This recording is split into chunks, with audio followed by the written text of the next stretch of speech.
Life. Chapter 4. Arriving at Bangkok on November 22, Bhikkhu Panyavaddho proceeded to Cholapratan Monastery on the outskirts of Bangkok, settling into a new beginning under the guidance of the abbot, Ajahn Panyananda, who had an excellent reputation as a scholar and teacher. Though near the capital, Cholapratan Monastery provided a quiet and secluded environment for his meditation practice, while he searched for a way forward. In April of the following year, at the height of the hot season, the tubercular arthritis in his right foot flared up, leaving it painfully swollen and inflamed, and unable to support his full weight. With the kind assistance of Ajahn Panyananda, he was admitted to a hospital in Bangkok for treatment. By that time, an effective treatment for tuberculosis was readily available. Streptomycin, following its 1943 discovery, became the first reliable cure for tuberculosis. The drug, which had been widely used in Thailand for many years, was administered in measured daily doses taken continuously over a period of several months. To stabilize Bhikkhu Panyavaddho's arthritic foot while the streptomycin took effect, his foot and calf were encased in a thick plaster cast, which was to remain in place for the next 7 months. Once again, he was given a pair of underarm crutches to increase his mobility and help him remain active. In June 1962, on a subsequent trip to Bangkok for a checkup, he met the Thai mining engineer he had known in England, who told him he had found many excellent Thai Ajahns who could give him good guidance. He described the story of Ajahn Monburidato, who had led a life of ascetic wandering and meditation practice in the vast wildernesses that had once blanketed the northeast region of Thailand. Ajahn Mon became a great teacher and exemplar of high standards of conduct. Almost all of the accomplished and revered meditation masters of 20th century Thailand were his direct disciples. Their lineage was known as the Thai forest tradition. The Thai forest tradition was the branch of Theravada Buddhism that most faithfully held to the original monastic code laid down by the Buddha. The forest tradition also emphasized meditative practice and striving for the realization of nibbana as the focus of monastic life. Forest monasteries were primarily oriented toward practicing the Buddha's path of contemplative insight, including living a life of renunciation, strict discipline, and meditation, in order to fully attain the inner truth taught by the Buddha. One particular teacher in that tradition had impressed the engineer very much. His name was Ajahn Mahabua Ñāṇasampanno, the abbot of Bantad Forest Monastery. At that time, Ajahn Mahabua's preceptor, the elderly monk who had officiated at his ordination, was lying deathly ill in a Bangkok hospital. Due to gratitude and respect for his dying preceptor, he traveled often to Bangkok to visit him. On those occasions, Ajahn Mahabua preferred to stay at Bawaniwait Monastery in central Bangkok. The engineer knew that to be the case, so he kindly arranged to take Bhikkhu Panyavaddho to Bawaniwait Monastery to meet Ajahn Mahabua. The young English monk's first impression of Ajahn Mahabua was striking. He saw an intense, wiry man with a dignified face who displayed the quick, decisive movements of a boxer. He sat erect with a wide, impassive expression that made him appear extremely grounded and stable. Having paid heartfelt respects, the engineer explained that his companion had come all the way from England seeking a teacher who could show him the true way. When Ajahn Mahabua replied, his manner was gracious but somewhat aloof. Ajahn Mahabua spoke at length about the hardships of life as a forest monk, and perhaps because he saw Bhikkhu Panyavaddho's leg encased in plaster, voiced some skepticism that he would be able to put up with the rigors of forest life. The accommodations were rustic and the food was rough. There were the grueling extremes of heat, cold, and damp. There was the daily grind of scrubbing, cleaning, and hauling water. The barefoot walk to the village every day to collect alms food was a sacred duty that could not be neglected. and there were long, draining hours of sitting and walking meditation to endure. Bhikkhu Panyavaddho sat attentively and listened with respect, though he understood precious little of what was spoken. This did not become an obstacle, however. He liked Ajahn Mahabua. He appreciated his demeanor and his straightforward approach to teaching. The force of his personality was magnetic. Suddenly, he felt a strong surge of reverence for the monk sitting calmly before him. He had a completeness about him that did not hanker after students. Bhikkhu Panyavaddho thought to himself, "You'll have to beg him to take you. Bow down and ask him to accept you." Asking the engineer to translate, Ajahn Mahabua advised him to use mindfulness of breathing to concentrate his mind and consolidate its strength. At times when he was not engaged in formal practice, he should strive to always keep his awareness within the confines of the body, thus preventing it from flowing out to external things. Practicing in that way safeguarded the mind and preserved its energy. Exactly what method was used to keep the mind within the body was not so important. It could be done by visualization, or by feeling sensations, or by allowing the mind to wander at will within the body. All of them were valid as long as they prevented the mind from escaping into external distractions. Lastly, he stressed the importance of maintaining mindfulness in every activity at all times. Bhikkhu Panyavaddho left Bhawanivate Monastery invigorated by the Dhamma teaching and determined to pour that renewed energy back into his meditation practice. When he heard that Ajahn Mahabua's preceptor had passed away in July, he was concerned that he might never see that remarkable teacher again. The cast was finally removed from his leg in November. His inquiries about Ajahn Mahabua led him to Bhawanivate Monastery once again, where he discovered that his esteemed teacher still occasionally travelled to Bangkok. Bhikkhu Panyavaddho subsequently paid his respects to Ajahn Mahabua at Bhawanivate Monastery several more times. Each time he asked permission to be accepted as a student at Bantad Forest Monastery. Concern about his recent health issues had made Ajahn Mahabua reluctant to accept him at first. At their third meeting, Bhikkhu Panyavaddho decided to allay those concerns by requesting permission to visit Bantad Forest Monastery for a temporary stay. Ajahn Mahabua granted that request.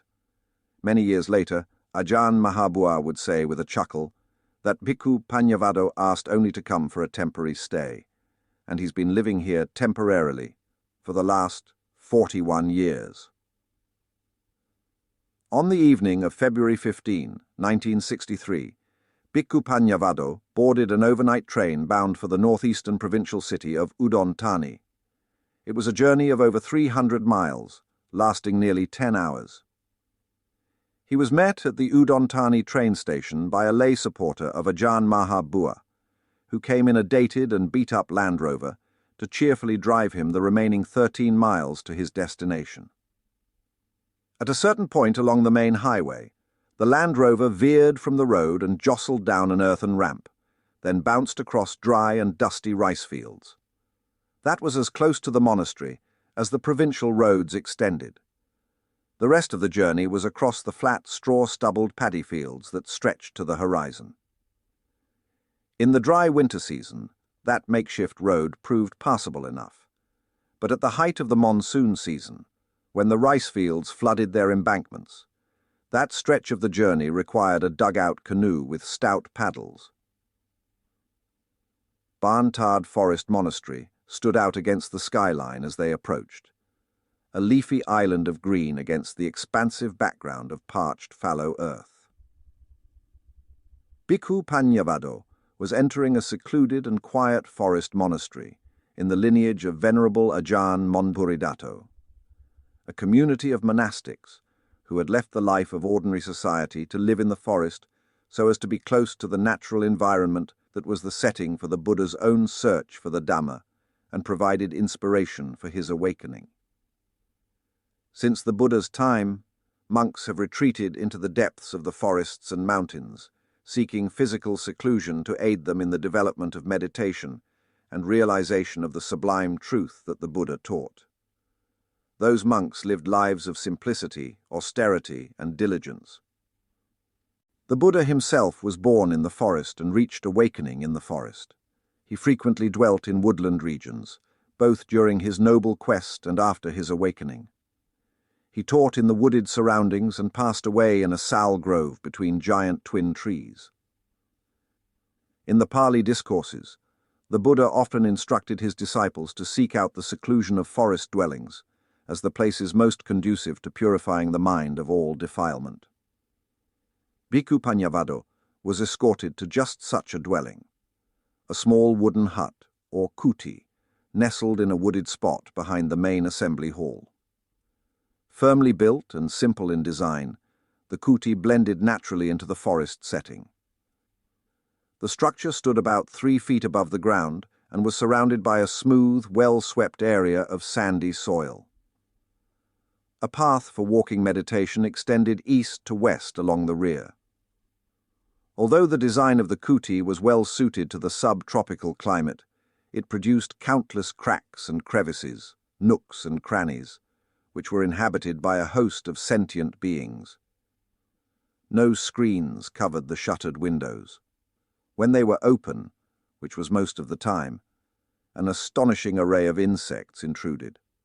Bats flitted overhead, and small lizards scurried across the walls and ceiling, catching mosquitoes and other flying insects. The monastery's appearance differed from Bhikkhu Panyavaddho's expectations. He had imagined a virgin forest, harboring wild animals like tigers and elephants. But the forest he found was somewhat tame and hospitable. Dozens of small wooden huts stood on scattered clearings throughout its 63 acres. The only wild animals he met were tree squirrels, snakes, and lizards. The pristine wilderness that once blanketed the countryside had long since disappeared as the land was cleared for cultivation. The forest that remained within the monastery's domain was only a remnant of that primary wilderness. The big cats, too, were only a memory, although tigers and leopards had occasionally wandered among the monks' huts when the monastery was first built. Despite these changes, Ban Tad was an exemplary forest monastery, rich in the ancient traditions of Buddhist practice and untouched by modern conveniences, such as electricity and running water. The monks lived with nature in simple solitude. Candlelight illuminated their hours of darkness. Water was drawn by hand and carried from the well to all the dwellings in pairs of water buckets, suspended from a long bamboo pole that was balanced on the carrier's shoulder. The water was used for bathing and laundering. During the monsoon months, rainwater was collected for drinking and stored in tanks and barrels. In the dry seasons, well water had to suffice. The simple lifestyle encouraged contentment in living with little. Inside the kuti, Bhikkhu Panyavaddho's possessions were spare.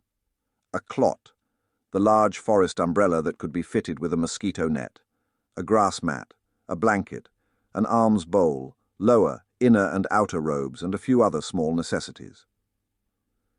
Practicing contentment with little meant forgoing many of the comforts and conveniences normally associated with pleasant living. Confining oneself to the barest of material needs is at the heart of the Buddha's teachings. Conditions in life constantly change. They are ultimately unreliable and disappointing as a basis of happiness. Lasting happiness can be found only in a heart that has overcome the mental defilements of greed, hatred, and delusion. These corrosive influences create strong attachment to comfort and convenience, conditional states that fluctuate and change, and in turn, bring on dissatisfaction and suffering. To stem the flow of misplaced desires, forest monks shunned unnecessary conveniences. Set on penetrating the heart of the Dhamma taught by the Lord Buddha, monks confined their requisites to the minimum. Early each morning, the monks walked a 2-mile route to the village and back for their morning alms round. As the pace was likely to be too quick for Bhikkhu Panyavaddho, a separate alms round had been arranged for him inside the monastery's perimeter. To relieve the strain on his ailing foot, he was required to walk only 200 yards to the kitchen area, where the resident nuns faithfully placed small packets of cooked food in his alms bowl. The monks ate very simple foods, mostly sticky rice, supplemented with fish, vegetables, and fruits. Bhikkhu Panyavaddho had expected the local food to be mostly unpalatable, but, apart from sometimes being too spicy or consisting too much of fish, he was surprised to find it generally plentiful and nutritious. In terms of food value, it was probably better than what he had been offered in Bangkok, and the spicy fare added character to the lumps of sticky rice.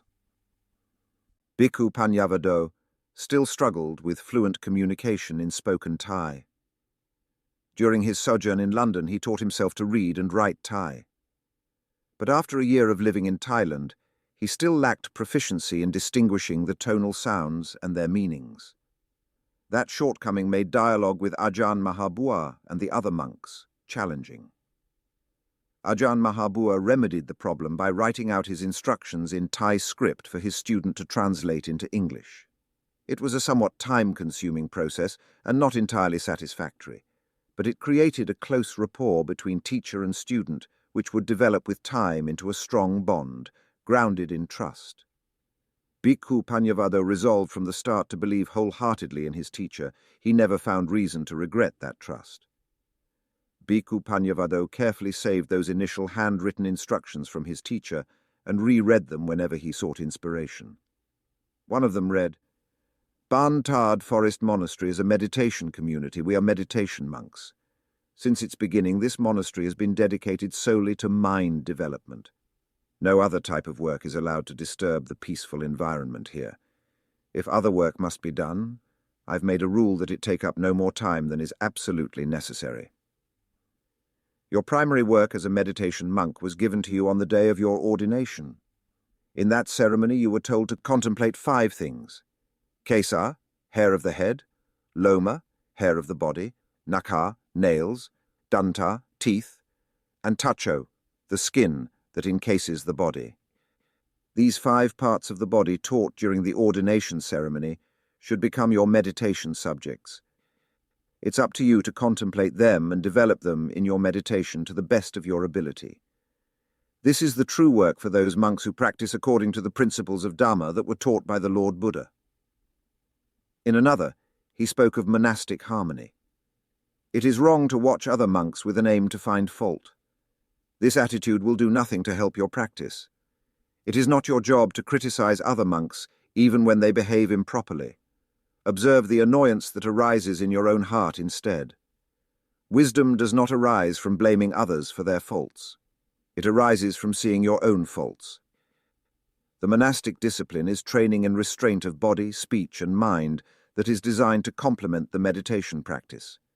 Treat it with respect by constantly being mindful of your own behavior."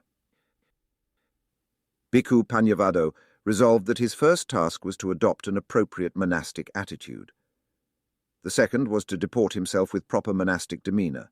The third was to speak purposefully, not frivolously, just chatting away about meaningless things. Thai people had a penchant for brevity, especially with names and colloquial expressions. Most monks in the Greater Thai Sangha were referred to by their given names rather than their formal Pali names.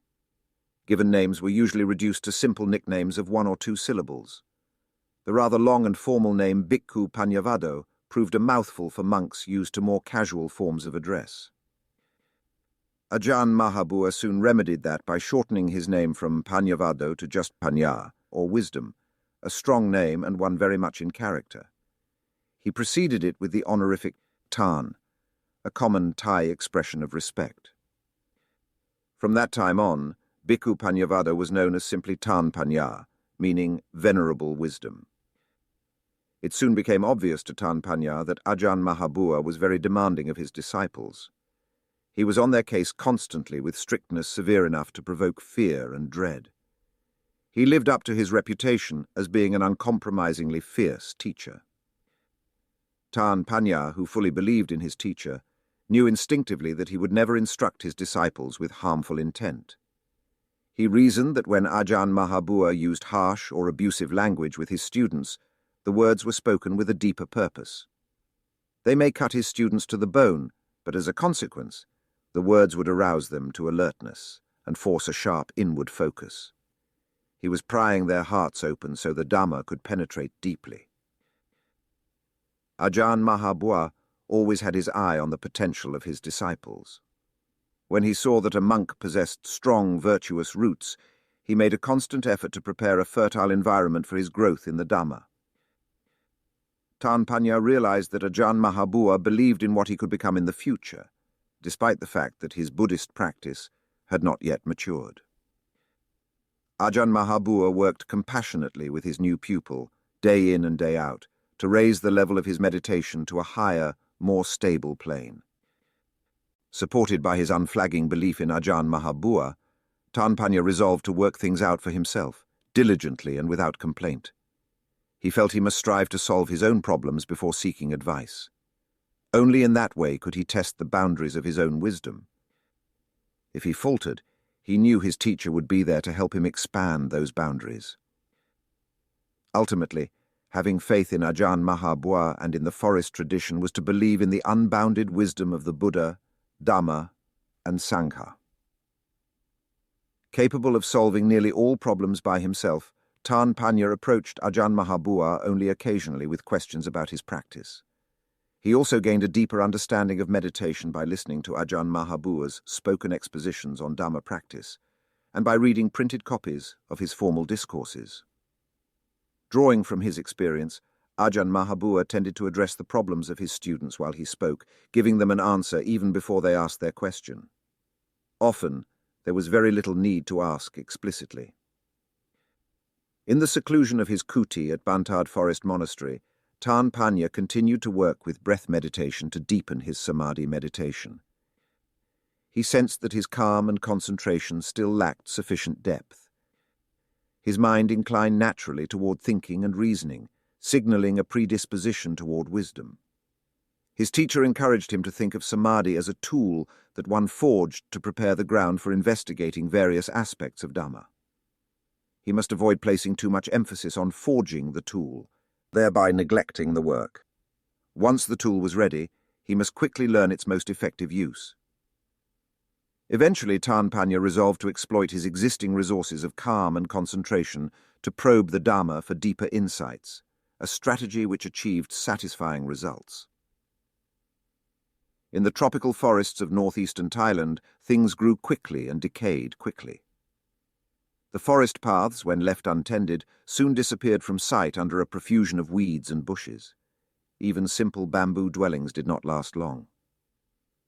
Looking out his window into the jungle-like forest, the verdant flora appeared entwined with broad-leaved creepers that grew up to 6 inches a day in the humid heat.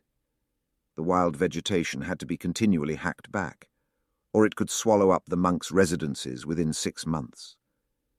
Even with vigorous hacking, Panya thought that somehow wild nature would win. The secluded environment of Bantard Monastery soothed the heart and gave peace of mind. Panya had no access to newspapers or radio, and so remained blissfully unaware of events happening in the world, supposing them to be the same as before: strikes, riots, wars. Those events no longer impinged on his awareness. However, when a snake found its way into his hut, which seemed to happen quite often, his awareness lit on an event of vital importance. Although the atmosphere in the monastery was tranquil, with few worldly concerns, it was not an easy-going atmosphere. The self-awareness required by the monastic discipline and the constant reminder of Ajahn Mahabua's presence and instructions brought intensity and the immediacy of the Dhamma into almost every situation. One day, quite spontaneously, the sounds of spoken Thai fell into place with the written language that Panya had mastered in his translation work in England. Because of his ear's unfamiliarity with the strange tones and vowels of Thai, he had been unable to connect articulate sounds with their intended meanings. Suddenly, after living in Thailand for over a year, a gear appeared to click in his mind, allowing an effortless connection between sound and meaning. It was like discerning a language after living among only its sounds. Hearing Ajahn Mahabua speak, the meaning of his words emerged along with the voice. From that moment on, his Thai verbal language skills developed in conjunction with the spoken word, giving him the latitude he needed to converse clearly with his teacher and his fellow monks. At that time, the instructions of the Thai forest masters remained largely an oral tradition of spontaneous discourses and impromptu teachings. They were generally not written down or recorded. Ajahn Mahabua, for instance, delivered spontaneous Dhamma talks to his disciples on a regular basis. His discourses usually took place in the cool of the evening, in an open-air pavilion with candles illuminating the shrine as darkness descended on the assembled monks. The silence was broken only by the incessant sounds of cicadas droning in the surrounding jungle. Ajahn Mahabua observed a few moments of stillness as he gathered the Dhamma and then let it flow naturally from his heart. As the theme of his talk unfolded with unrehearsed spontaneity, the pace of his voice quickened and took on increased intensity, leaving his listeners transported by the strength and depth of his teaching. Ajahn Mahabua spoke of the realization of Dharma in terms so graphic and electric that his listeners felt they were catching a glimpse of the splendor of awakening. His teachings resonated with the listener right there in the present moment. The talks were later remembered as much for their immediate emotional impact as for their clear and comprehensive specifics. A desire grew among Ajahn Mahabua's disciples to preserve his oral teachings for the benefit of other practitioners, now and in the future. Listening to his teachings would have a positive impact on their practice and on that of future generations. A lay supporter had offered the monastery a large Grundig TK reel-to-reel magnetic tape recorder, which none of the monks could operate with the required skill.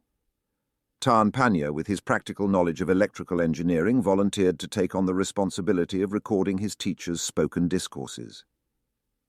Thus began one of the most prolific bodies of Dhamma recordings ever compiled by one teacher.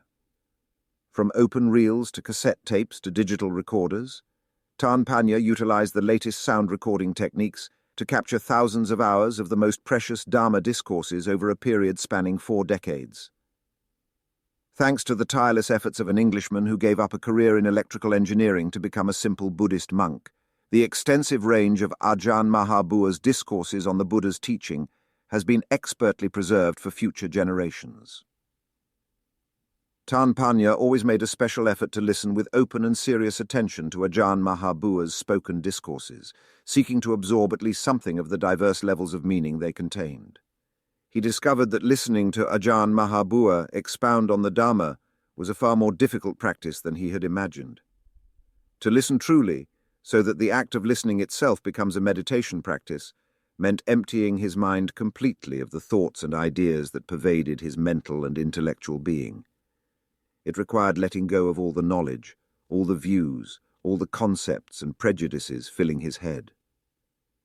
When he emptied his mind and really listened to the teaching with an open and receptive heart, he found that the power of his teacher's Dhamma penetrated slowly and steadily, clearing away the mental barriers preventing his progress. The mysterious potency of the spoken word was a revelation to him. Of course, he needed far more than the spoken truth to dissolve all his doubts. Wisdom, of the sort that can pierce through all falsehood to penetrate the mind and heart, would take time and perseverance to develop. Along with steadfast concentration, he had to bring this development to bear on a comprehensive investigation of the entire teaching until he could experience the deep coherence and harmony underlying all the diverse aspects of the Buddha's Dhamma. At the time of Ajahn Panya's first retreat during the rainy season, or rains retreat, Ajahn Mahabua hinted that he would warmly welcome other Western practitioners who came to learn meditation. On one occasion, he also casually hinted that he might one day travel to England. Ajahn Panya was somewhat taken aback, thinking he was either being polite or perhaps joking. But then Ajahn Mahabua started coming to him for daily English lessons. He made a habit of spending half an hour each day learning English at Ajahn Panya's kuti, memorizing the short English sentences, which his student read out for him. Ajahn Panya began to sense that, in dropping these hints, his teacher was foreseeing what could take place in the future. Watching Ajahn Mahabua's dynamic interaction with his disciples, many of whom were senior monks, Tarn Panya began to discern the kind of image they had of their teacher. They harbored an unspoken yet unequivocal belief that he was an arahant, a fully enlightened being. They respected his impeccable wisdom and his brilliant expository skills so highly that they gave the impression that it was beyond their power to equal him. Tarn Panya approached the view that his teacher was an arahant with characteristic caution. He knew it was unreasonable to assume that the ordinary person could distinguish the difference between the stages of higher attainment.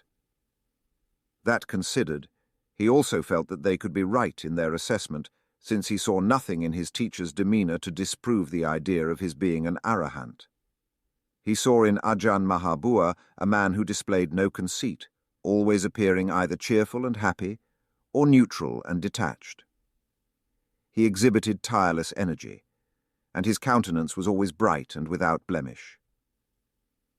At the conclusion of one of their daily English lessons, Tarn Panya took the opportunity to broach the topic of his uncertainty about his teacher's reputation as an arahant. In his reply, Ajahn Mahabua did not comment on his own attainment. Instead, he turned the subject into a Dhamma lesson for his young pupil.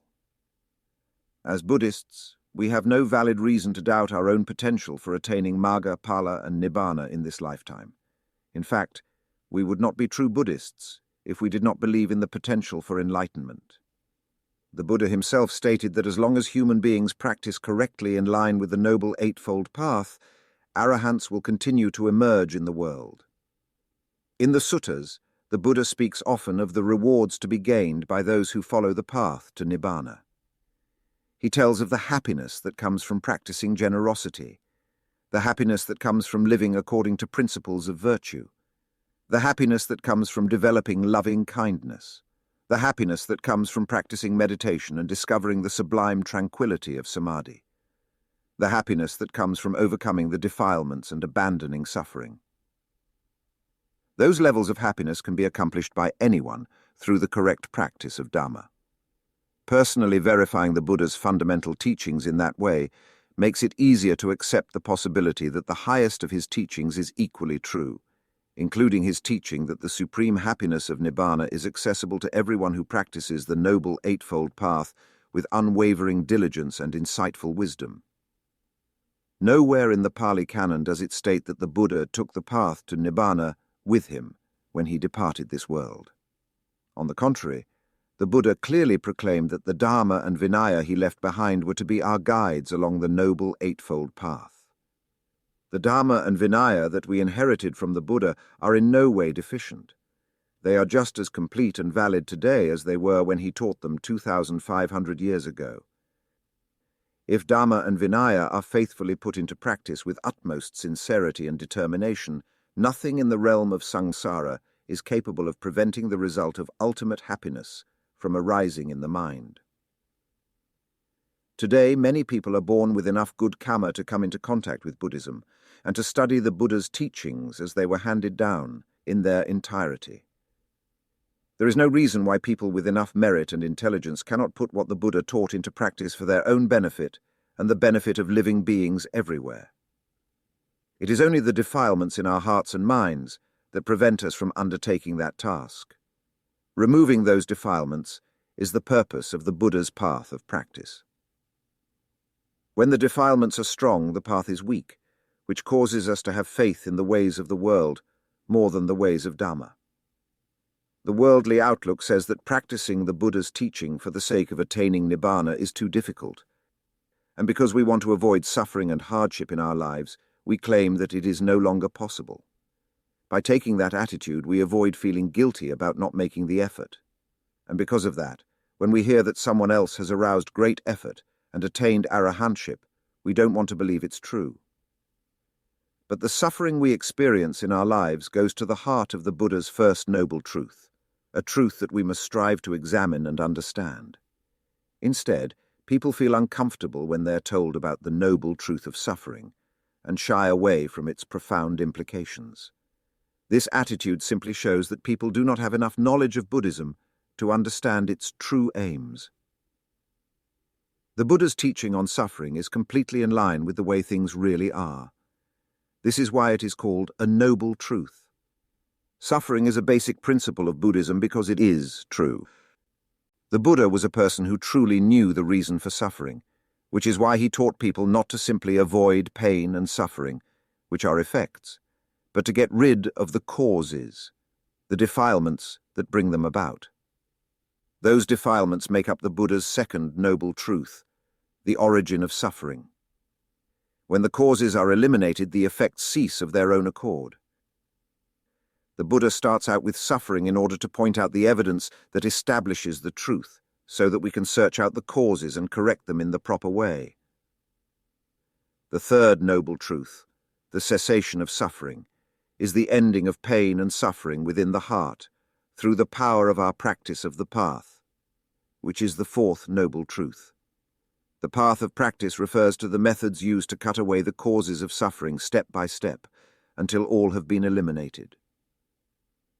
All of the noble truths that the Buddha taught were meant to free living beings from suffering. Not a single noble truth directs us to remain mired in a world of pain. The Buddha taught the noble truths so that people would become wise enough to entirely rid themselves of suffering and attain nibbana. He did not restrict his message to any age, race, gender, or time period, nor did he deny the attainment of the fruits of this path to anyone of any generation. Instead, he said that the Dhamma is timeless, existing beyond time and space. It is therefore just as relevant in this day and age as it ever was. When Magga, Phala, and Nibbana are viewed as being beyond the reach of modern man, it is we who are at fault for neglecting our duty as Buddhists, to strive for the highest goal.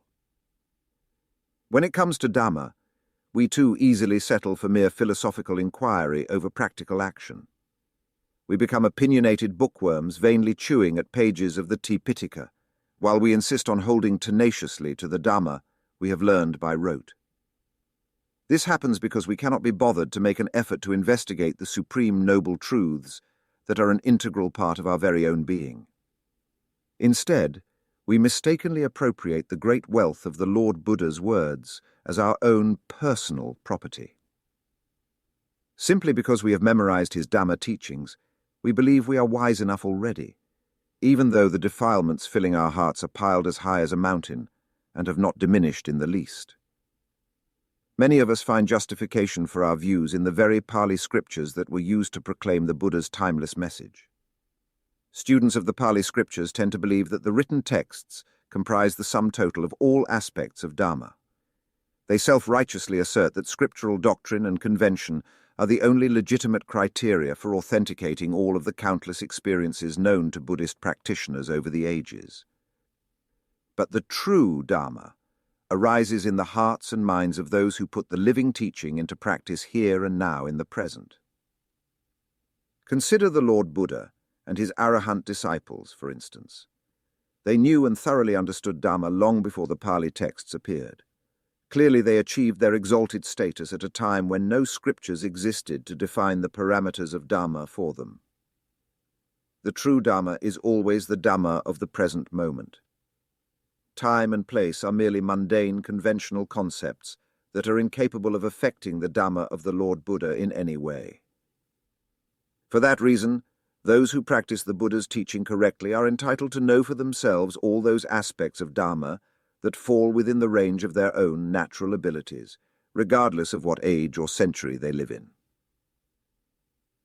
The more Panya observed his teacher, the more convinced he was that he could not have chosen a more competent master. Ajahn Mahabua exhibited no flaws in his approach to Dhamma. He seemed to intuit the mistakes in a student's practice with great facility and correct those faults more through the charismatic force of his presence than through conversation. Panya now understood why the forest tradition placed such a sacred emphasis on the relationship between teacher and disciple. That relationship was essential to the living transmission of Dhamma, from mind to mind, from heart to heart. He realized that without Ajahn Mahabua's guidance, the possibility of him realizing the truth of the teachings would have been severely limited.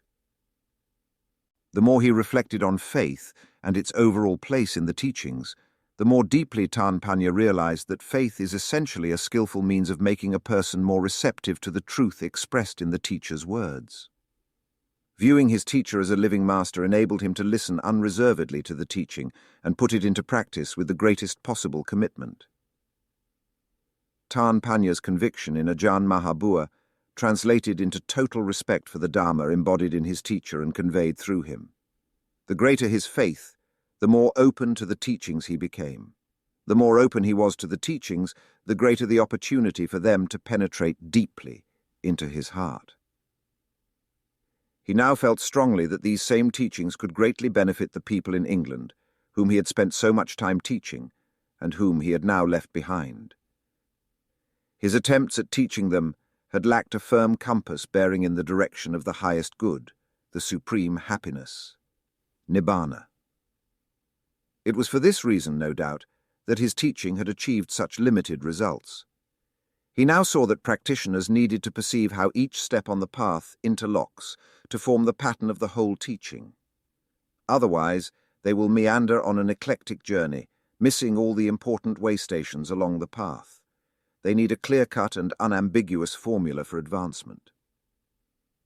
He felt that Ajahn Mahabua laid out the progressive steps so persuasively as to convince even the most skeptical practitioners of their validity. Concerned with the spiritual welfare of English Buddhists, Ajahn Panya resolved to translate Ajahn Mahabua's basic teachings on meditation practice into English. He chose to start with a concise exposition written by Ajahn Mahabua entitled "Wisdom Develops Samadhi." The text explains how to subdue and discipline an unruly mind by first cultivating moral virtue, then focusing and strengthening the mental faculties, using various concentration techniques before investigating with wisdom to search out the reasons for the mind's misguided cravings. Thus, the meditator must make use of his own ingenuity in finding a means to train the rebellious mind until it understands in line with the truth, as proclaimed by the Lord Buddha. Ajahn Panya hoped to have the translation published serially by the Buddhist Publication Society in Kandy, Sri Lanka, as part of their Wheel series. But when the first draft was sent, the editor objected to what he deemed to be unorthodox passages in the text, and insisted that those passages be corrected to reflect scriptural orthodoxy. He specifically objected to the unconventional view summarized in the exposition's title. In the discourse, Ajahn Mahabua states that if the mind cannot be stilled in the traditional way by concentrating it on a meditation word, then wisdom must be used to search out the reasons for the mind's unruliness. If the unruly mind can be stilled by investigating with wisdom, then wisdom should be used for the development of concentration. Even more objectionable to the editor was a unique, perhaps but essential aspect of Ajahn Mahabua's teaching: the uncommon view that the knowing mind existed separately from the mental aggregates that comprised all transient states of mind. Ajahn Panya was familiar with canonical orthodoxy, and might himself have objected to those apparent heresies at one time. But through direct insight, he had come to accept their validity. With all due respect to the Buddhist Publication Society, he felt he could not possibly alter a single word of the text he had translated. To do so would be to negate the very truth that he had travelled so far and worked so hard to realize. He would simply have to find another means to publish the manuscript. Eventually, in 1967, his supporters in England printed "Wisdom Develops Samadhi" as a booklet and distributed copies as free gifts of the Dhamma.